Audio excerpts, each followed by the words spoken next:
Okay, we're going to learn about another test, something called the second derivative test, and we're in section 3.4b right now. And by the end of this chapter, by the end of chapter 3, there are really 3 tests that we should really have down and understand. So let's kind of go through those 3 tests and make sure you're feeling up to speed on them. So test number 1 is called the first derivative test. This is something we focused on earlier in this chapter. And the first derivative test is a way to find local extrema, local max and mins. It actually finds max, mins, and terrace points. So local extrema. So think max, mins, and I'm just going to write TP for terrace points. It tracks down those 3 different things. And the way the first derivative test works is it's all based on using one of these number lines. So we have a number line. We're putting critical numbers on the number line, so we've got different numbers, different values that go on here, and those numbers, it depends on what the function is, help us determine if they're max and mins. And so it's all based on kind of organizing a chart. We make sure we always label it the sine of f prime of x, the derivative, and behavior of f of x. And I'm making this chart up. I'm being very generic right now because we're just reviewing. But you're going to get these different numbers. I'm going to call them A, B, and C. And you're going to figure out what's going on in between A, B, and C. Like if it's positive, you know that the original graph is increasing. If we find out the sine of f prime is negative, we know we have a decreasing graph. And so you have all these different scenarios. Like let's say it's negative again, so it's decreasing some more. And then it's positive, so it's increasing. If you know that about the graph, that it's going positive, negative, negative, positive, then you can tell what's going on at these points. If it's increasing, decreasing, it's going increasing, decreasing, we know we have a maximum value. So this is a local max. If it's decreasing, decreasing, it goes down and then it goes down some more, we know it's a terrace point, it's a flat spot. And if it's decreasing and then increasing, we know it's a min. And so that's the first derivative test. We've worked a lot on this in class and outside of class with the videos. If you don't understand this very well, you should go back and watch some other videos probably. A new test that we learned just a little while ago is something called the test of concavity. And the test of concavity is actually also on a number line. So same kind of a setup, except for this number line has different labels. Instead of saying the sine of f prime and the behavior of f of x, it's the sine of f double prime and the behavior of f of x. So sine of f double prime and the behavior of f of x. And we say, instead of saying we have critical numbers, we say we have points of inflection as our values on this table. And so, again, I'm making this chart up a little bit. So I'm going to say this is A and this is B. But what we do is we test a bunch of numbers in between A and B, and we figure out, is it positive or is it negative? You know, what's going on? And if it's positive for the sine of f double prime, then we know the original graph is shaped concave upwards. If it's negative, then we know the original shape is concave down. So that's kind of the thing we know. And if the concavity switches from up to down, then we know, like at point A here, it's called a point of inflection. Point of inflection. Now, B here, it goes concave down to concave down. It doesn't change, so B is not going to be considered a point of inflection. So that's the test of concavity. Well, today I'm going to show you a third test, and this third test gets very confused with the test of concavity, so you're going to have to be very careful. It's called the second derivative test. And the second derivative test actually does not involve a number line. Instead, this test is a backup way, it's a backup option to the first derivative test.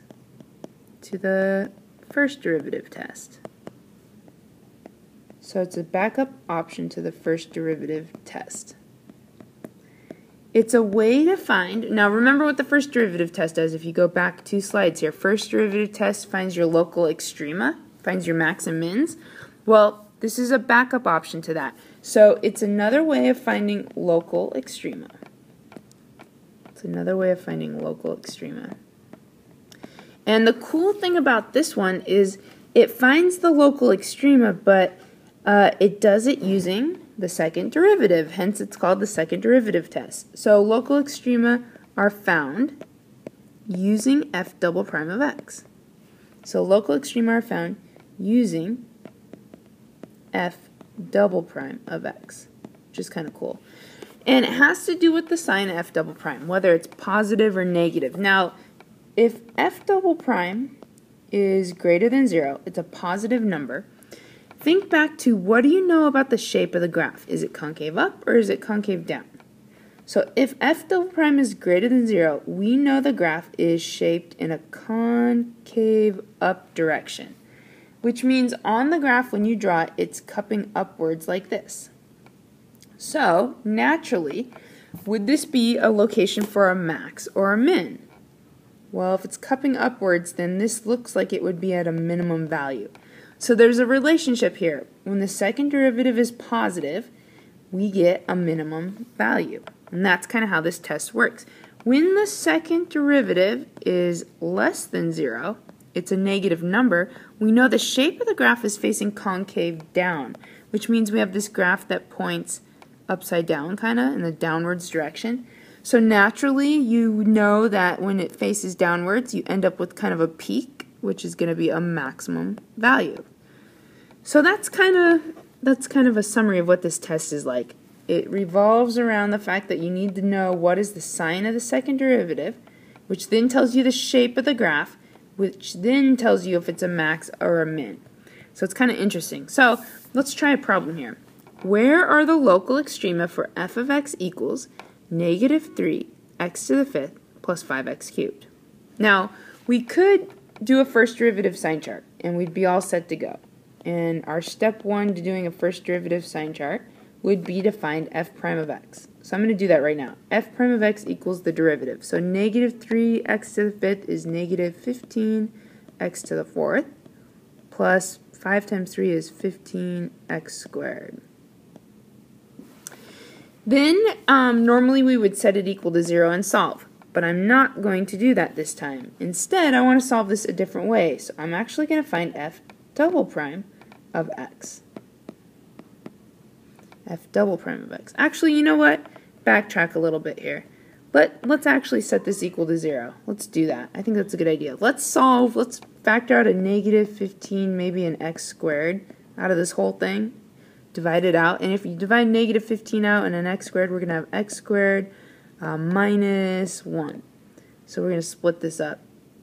Find these numbers. Negative 15x squared equals 0, which means x is going to equal 0. And x squared minus 1 equals 0, so x squared equals 1. So x equals the square root of 1, which means plus or minus 1. There we go. Now, these numbers that we're writing down, these are our critical numbers, so critical numbers. And normally what I would go and do is I would start doing that big number line, and I'd write the sign of f prime, the behavior of f, and all my details. But I'm not going to do that this time. Instead, I'm going to find f double prime of x by power ruling this f prime thing over again. I'm going to power rule one more time. I'm going to do negative 15 times 4 is negative 60 x to the 3rd, plus 15 times 2 is 30x. And I'm going to take this second derivative and my critical numbers, and I'm going to build myself a chart instead of a number line. So this is what my chart is going to look like. I'm going to go to the next page here. It's going to have 3 things in it. It's going to have the critical numbers that we got, the sign of f double prime, and a conclusion. Now we got 3 critical numbers on the other page here. If you remember, we got 0 and negative 1 and positive 1. So I'm going to write negative 1, we got 0, and we got positive 1. Let's get that all set up. And then I'm going to split this chart up so that I kind of have all my sections kind of divided up here. So I'm going to go like this. And what we're going to do is we're going to find the sign of f double prime of x, which means what I want to really work on is plugging in these values into the second derivative. What is f double prime of negative 1? What is f double prime of 0? What is f double prime of 1? And each of these can be found by just plugging it back into that second derivative that we got. So we're going to plug negative 1 back into this thing down in the bottom corner, negative 60x cubed plus 30x. So we're going to have to do negative 60x cubed, and we're going to plug in negative what? We're going to plug in 0, we're going to plug in 1 and get our answers. Now the math is easy. You guys can go through and do the math. When you plug in negative 1, you end up getting 30. If you plug in 0, you end up getting 0. And if you plug in negative or positive 1, you get negative 30. So the sign of f prime, we get a positive number, we get no sign whatsoever, and we get a negative number. A positive number, a negative number, and a no sign. Which means this, let's write a conclusion. My conclusion is that because I got a positive number here, this is a minimum value. It's opposite thinking. It's a minimum value on the graph. Because I got a negative number here, it's opposite thinking. It's going to be a maximum, a local maximum value on the graph. Now, the issue with this test is when you get no sign, no positive, no negative, it doesn't really help you out in understanding what's going on in the function. This is when the test fails. And what we hate about this is when the test fails, you're still wondering, well, what's going on at 0? What's going on here that makes the test fail? And what can we do to figure it out? So, unfortunately, here's the solution to that. When the test fails, you still go back. You still go back and make a first derivative sign chart. So you still go back and make a first derivative sign chart. Make a first derivative sign chart. You go back to what we've already learned. So if you're smart and you're sitting here thinking like, well, why would I ever do the second derivative test if I'm going to run the risk of the test failing and having to go back and do all the work that I've already learned how to do? Well, you're kind of right. Most times I'm going to say don't do this test. Make a sign chart because the sign charts usually always work and they give you the right answer and it's easier to do. But the AP test is going to have these questions that are written where they kind of corner you into having to use this strategy where you don't have enough information to make a sign chart and all you can do is base it on the second derivative. So it's kind of tricky. So I wanted to show you this second derivative test. It's really just a backup option for when you kind of get cornered into it. So when the test fails, you go back and you make the sign chart and you label it and you put on the critical numbers and you do all that work that we've learned in previous videos. So yeah, it is kind of a pain. So I have another example here. This one's a trig one with a cosine function. And we're actually going to skip this one. I don't really like it too much. So we're going to change up the function because the cosine x, it ends up being kind of a weird answer.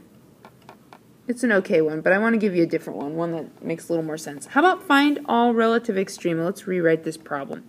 Find all relative extrema, and we're going to do for f of x equals x cubed minus 2x squared on the interval, well, we don't need an interval. We're going to say on the whole entire graph. So find all relative extrema for f of x equals x cubed minus 2x squared.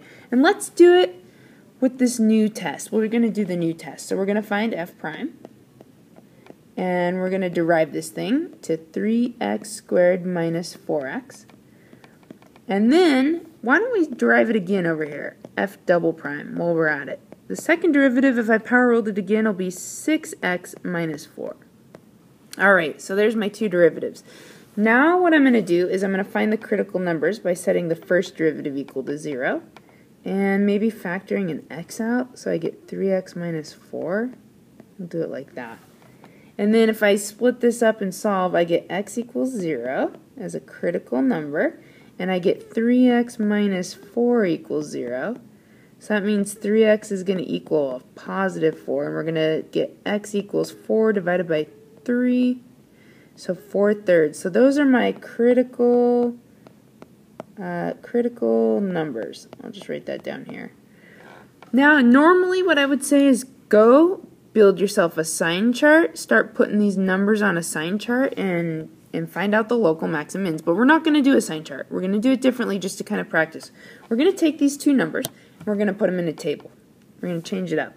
So we're going to put 0 and 4/3 in our table. So I'll put 0 here, and I'll put 4/3 maybe over on this end, like that. And what we're going to do is we're going to find the sign of f double prime. So we're going to figure out what is f double prime of 0, and what is f double prime of 4/3. And to be totally honest, in a non-calculator setting, sometimes this second derivative test is actually easier. It's easier to plug the values in. And if you look back at our second derivative, it's 6x minus 4. In a non-calculator section, it's easier to plug numbers into that, if you really think about it. So 6x minus 4, well, let's go back over here. That means we're going to plug in 0 and do 6 times 0 minus 4. So that's going to be a negative 4. And then we're going to do 6 times 4/3 minus 4.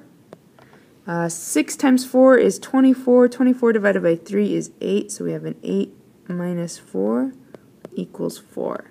So we got a positive 4, we got a negative 4, which now tells us our solution. If the answer is negative, then we know we have a local max on the graph. If the answer is positive, we know we have a local min on the graph. And there are our answers. So like I said, this is actually kind of a fast table process. You can make this table quickly. I find it easier than the number line, but I actually like the number line better. It's kind of personal taste, but I like the number line because the test never fails, and it always works. So that is the newest test. It's called the second derivative test.